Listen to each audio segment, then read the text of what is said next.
हमारी जुडिशरी इतना जबरदस्त जुडिशियल फ्रीडम, जुडिशियल इंडिपेंडेंस, संविधान का मूल ढांचा है, सब बातें बढ़िया हैं। पर जिस देश की आबादी में 2,70,000 लोग अंग्रेजी मातृभाषा वाले हों, उस देश का सुप्रीम कोर्ट सारे निर्णय अंग्रेजी में ही देगा, ये कहाँ का लोकतंत्र है? यहाँ आपका जो जुडिशियल इंडिपेंडेंस है या जुडिशियल रिस्पॉन्सिबिलिटी है, वो कहाँ से ली जाती है उस समय? आपके सुप्रीम कोर्ट में मधु लिमये नाम के व्यक्ति जिद करते हैं कि मैं हिंदी में अपनी बात रखूंगा, आप उनको परमिशन देने के बाद नकार देते हैं कि हमसे गलती हो गई, ऐसा नहीं कर सकते हैं। मेरे देश में, मेरे सुप्रीम कोर्ट में अपनी भाषा में आप बोल भी नहीं सकते। आप 28 राज्यों में से केवल 4 राज्यों में हिंदी में हाई कोर्ट में बात करने की परमिशन देते हैं। पर लोकतंत्र का मतलब क्या होता है? कुछ गिने चुने एलिट्स के हिसाब से जनता अपनी भाषा बदलेगी या जनता की भाषा से प्रशासक भाषा बदलेंगे अपनी? अगर लोकतंत्र है तो लोकतंत्र में जनता की भाषा ही केंद्र में होनी चाहिए, कोई और भाषा केंद्र में कैसे हो सकती है? पर हम लोग इतने आदी हो चुके हैं, हम स्लेव मेंटेलिटी के इतने अभ्यस्त हो चुके हैं कि हम ये प्रश्न कभी नहीं करते। हमारे सुप्रीम कोर्ट के चीफ जस्टिस या कोई जज हिंदी में क्यों नहीं बात कर पाते? और नहीं कर पाते, मैं फिर बार बार कह रहा हूं, मामला सिर्फ हिंदी का नहीं। मेरी इच्छा है कि सुप्रीम कोर्ट के बहुत सारे जजेस में कुछ को तमिल ठीक से आती हो, कुछ को तेलुगु अच्छे से आती हो, कुछ को मराठी आती हो, कईयों को हिंदी आती हो। और बेंच का फैसला करते हुए यह भी एक पॉइंट ध्यान में रखा जाए कि मामला कहां का है और उस मामले में ऐसे जज को प्राथमिकता मिले जो उस भाषा को जानता हो, ताकि केस मेरा है, मुझे हिंदी आती है, मेरा वकील अंग्रेजी में कुछ कुछ बोला, जज ने कुछ कुछ बोला, फैसला हो गया, मुझे पता ही नहीं कि क्या हुआ, और इतने में पुलिस आके मुझे ले गई और मैं परेशान हूं कि हुआ क्या। मेरे मामले के किसी प्रसंग में मेरी भूमिका ही नहीं है, क्योंकि सारी प्रक्रिया दो ऐसे व्यक्तियों के बीच में चल रही है जिनके पास एक भाषा है जो मेरी भाषा नहीं है, जबकि मामला मेरा है, और कहने को लोकतंत्र है। ये लोकतंत्र नहीं है, ये भाषा के स्तर पर तानाशाही है। लेकिन आपके देश के सुप्रीम कोर्ट में, हाई कोर्ट में आपकी भाषा में बात ना होती हो, ये बुरी बात नहीं है, शर्मिंदगी की बात है। हमें एक समाज के तौर पर शर्म आनी चाहिए, ये उससे कम बात नहीं है।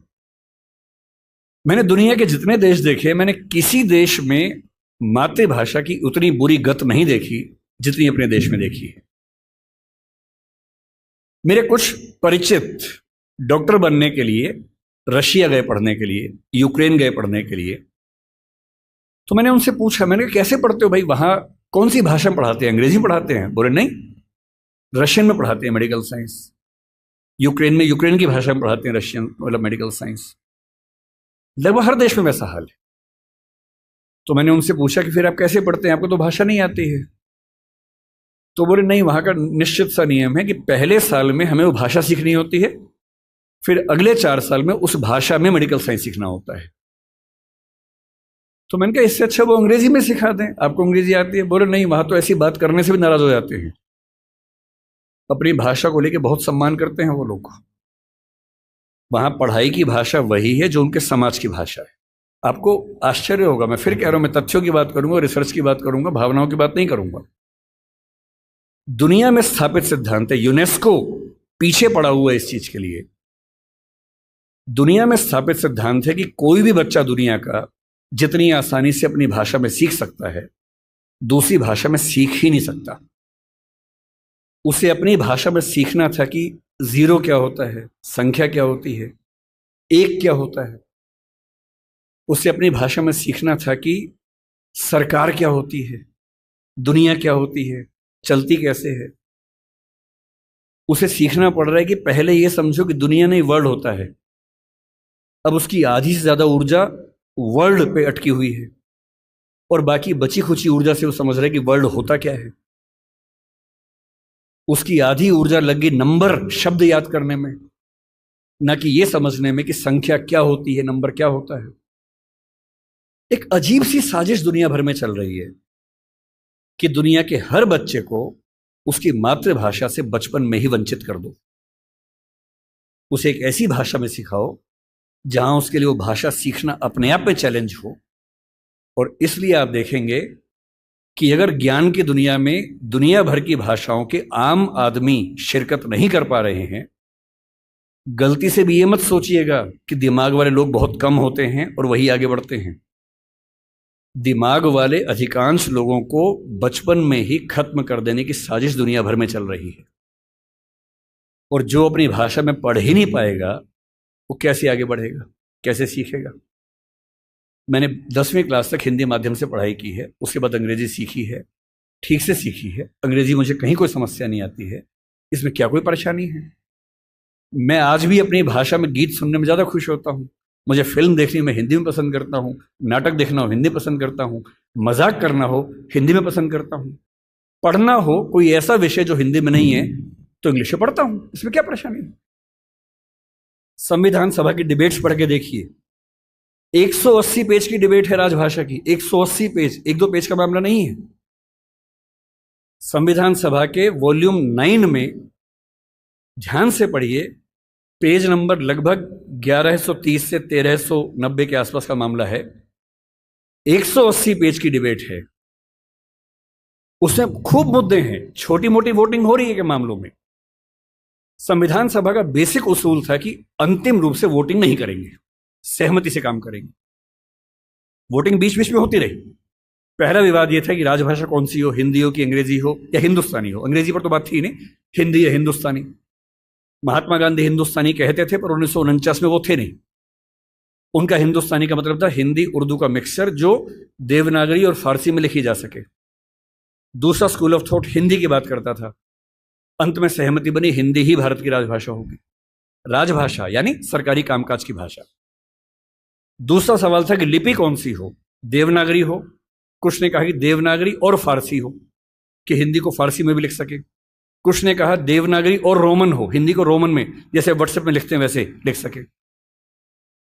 खूब विवाद हुआ, अंत में हुआ कि देवनागरी ही लिपि होगी।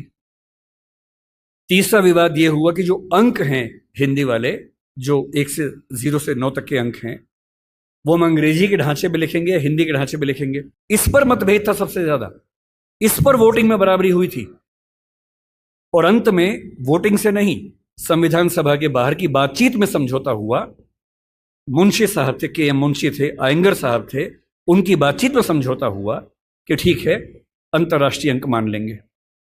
और उसके बाद गहमा गहमी के बाद 2 घंटे की रिसेस के बाद 14 सितंबर शाम 6 बजे आखिरी सेशन इस मामले पर हुआ, 2.5 दिन की बहस के बाद। और तब ध्वनि मत से बिना किसी वोटिंग के प्रस्ताव पारित हुआ कि हिंदी भारत की राजभाषा होगी, देवनागरी उसकी लिपि होगी और अंकों का अंतर्राष्ट्रीय स्वरूप उसका स्वरूप होगा। स्वाधीनता संग्राम में हिंदी को राष्ट्रभाषा राजभाषा बनाने की बात किन लोगों ने की, आपने कभी गौर किया है? हिंदी को राष्ट्रभाषा बनाने के सबसे बड़े समर्थक कौन थे? महात्मा गांधी, गुजरात के थे, गुजराती आदमी। के एम मुंशी गुजरात के थे, पटेल गुजरात के थे। हिंदी को भारत की राष्ट्रभाषा बनाने की जो बात आई है, हिंदी समाज से ही नहीं आई है। महात्मा गांधी गुजराती व्यक्ति होकर हिंदी के पक्ष में सबसे ज्यादा अड़े हुए थे। महाराष्ट्र में तिलक थे, सावरकर थे, वो मराठी की बात नहीं कर रहे, वो हिंदी की बात कर रहे थे।